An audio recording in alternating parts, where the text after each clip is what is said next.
और सुन रहा है MSJP न्यूज। MSJP न्यूज देखने के लिए और सुनने के लिए बहुत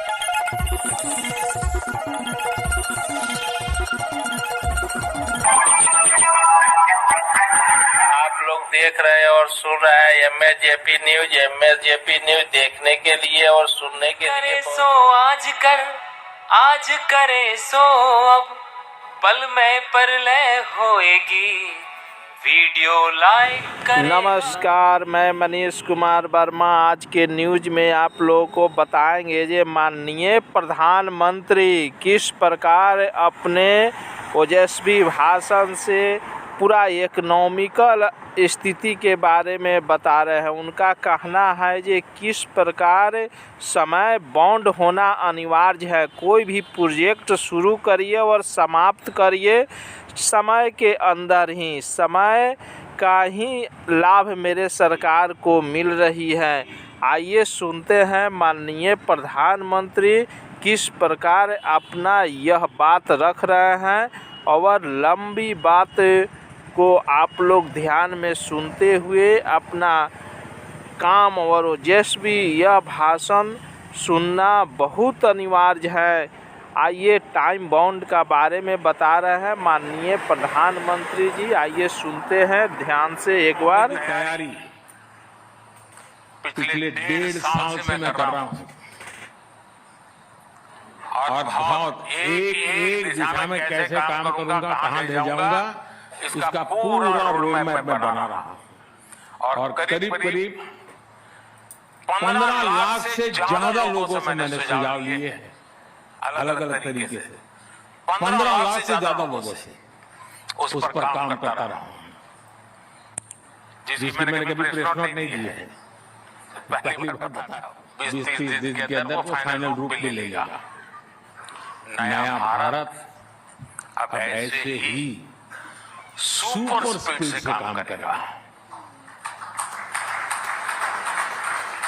और ये मोदी की गारंटी है।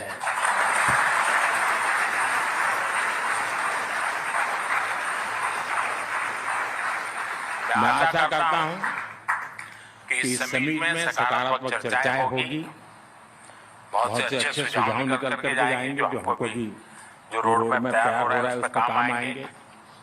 एक बार फिर इस आयोजन के लिए मैं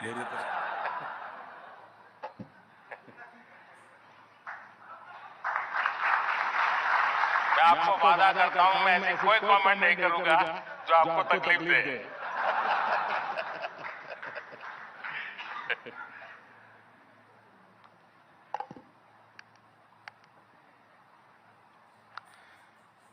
गयाना के PM श्रीमान मार्क फिलिप जी,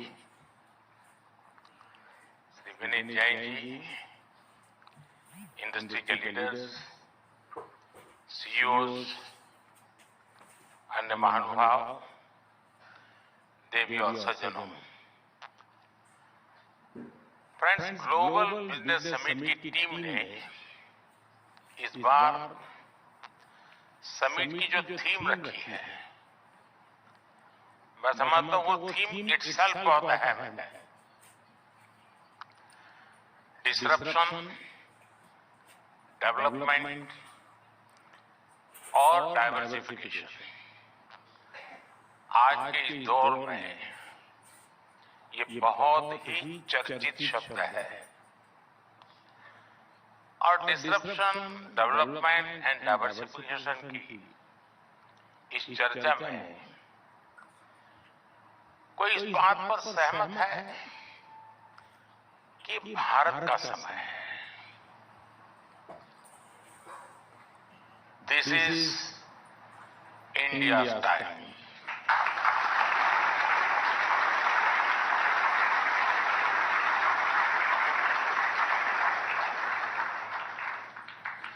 और पूरे विश्व का भारत पर ये विश्वास लगातार बढ़ रहा है। हमने अभी दावोस में यानी एक प्रकार का वो इस प्रकार के लोगों का कुंभ मेला होता है।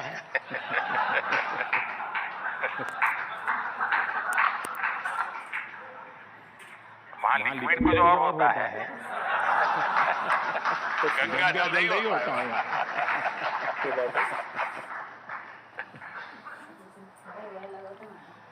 दावोस में भी भारत के प्रति अभूतपूर्व उत्साह देखा गया है। किसी ने कहा कि भारत एक अभूतपूर्व इकोनॉमिक सक्सेस स्टोरी है। ये जो दावोस में बोला जाता था, दुनिया के नीति निर्धारक बोल रहे थे।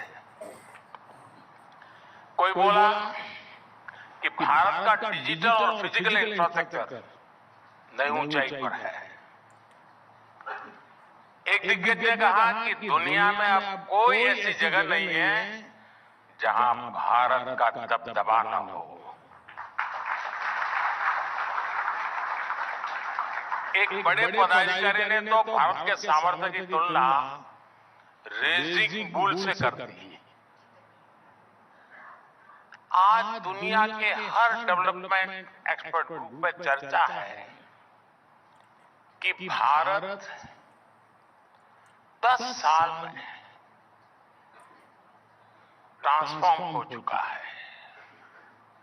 और अभी विनीत जी वर्णन कर रहे थे, उस पर काफी चीजें उसका जिक्र था। ये बातें दिखाती हैं कि आज दुनिया का भारत पर भरोसा कितना ज्यादा है। भारत के सामर्थ्य को लेकर दुनिया में ऐसा पॉजिटिव सेंटिमेंट पहले कभी नहीं था।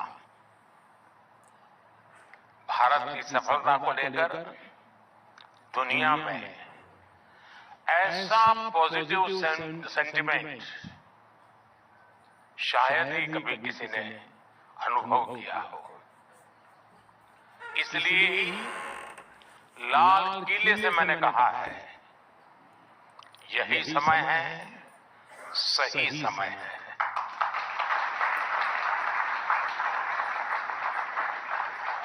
फ्रेंड्स, किसी भी देश की डेवलपमेंट जर्नी में एक समय ऐसा आता है जब सारी परिस्थितियां उसके फेवर में होती हैं।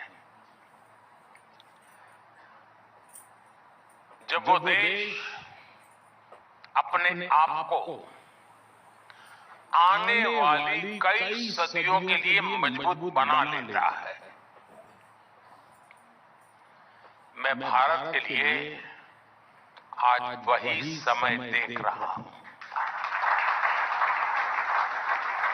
और जब मैं 1000 साल की बात करता हूं तो बहुत ही समझदारी पूर्वक करता हूं। ये ठीक है कि किसी ने 1000 शब्द तक कभी सुना नहीं, 1000 दिन का नहीं सुना तो उसके लिए तो 1000 साल बहुत बड़ी लगती है। लेकिन कुछ लोग होते हैं जो देख पाते हैं। ये टाइम पीरियड, ये कालखंड वाकई अभूतपूर्व है। एक प्रकार से वर्चुअल साइकिल शुरू हुई है। ये वो समय है जब हमारी ग्रोथ रेट लगातार बढ़ रही है और हमारा फिस्कल डेफिसिट घट रहा है। ये वो समय है जब हमारा एक्सपोर्ट बढ़ रहा है और करंट अकाउंट डेफिसिट कम होती जा रही है। ये वो समय है जब हमारा प्रोडक्टिव इन्वेस्टमेंट रिकॉर्ड ऊंचाई पर है और महंगाई नियंत्रण में है। ये वो समय है जब अपॉर्चुनिटीज और इनकम दोनों बढ़ रही है और गरीबी कम हो रही है। ये वो समय है जब कंजम्पशन और कॉर्पोरेट प्रॉफिटेबिलिटी दोनों बढ़ रहे हैं और बैंक एनपीए में रिकॉर्ड कमी आई है। ये वो समय है जब प्रोडक्शन और प्रोडक्टिविटी दोनों में वृद्धि हो रही हो और ये वो समय है जब हमारे आलोचक ऑल टाइम लो है।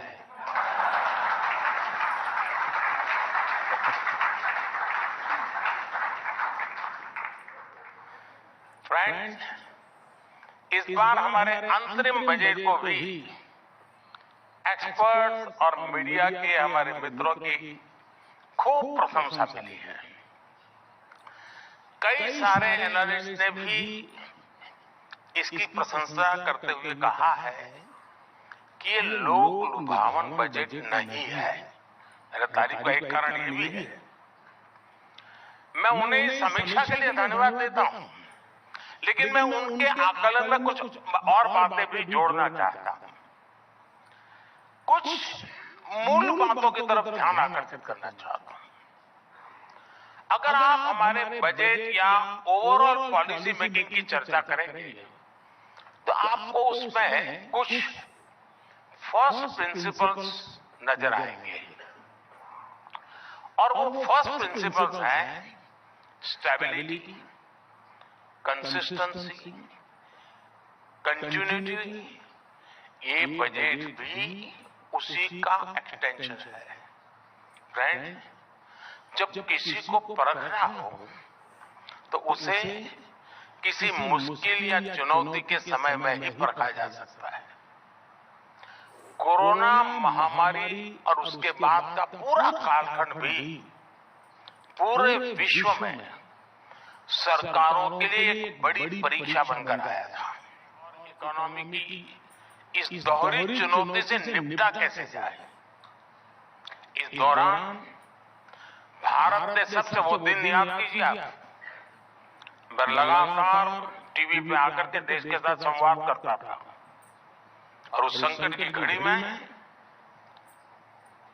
सीना तान करके देशवासियों के सामने हर पल खड़ा रहा था। और उस समय प्रारंभिक दिनों में मैंने कहा था, और मैंने जान बचाने को प्राथमिकता दी थी, और हमने कहा जान है तो जहान है। आपको याद होगा, हमने जीवन बचाने वाले, संसाधन जुटाने में, लोगों को जागरूक करने में पूरी शक्ति लगा दी। सरकार ने गरीबों के लिए राशन मुक्त कर दिया। हमने मेड इन इंडिया वैक्सीन पर फोकस किया। हमने ये भी सुनिश्चित किया कि तेजी से हर भारतीय तक ये वैक्सीन पहुंचे। जैसे इस अभियान ने गति पकड़ी, हमने कहा जान भी है, जहान भी है। हमने स्वास्थ्य और आजीविका दोनों ही डिमांड को एड्रेस किया।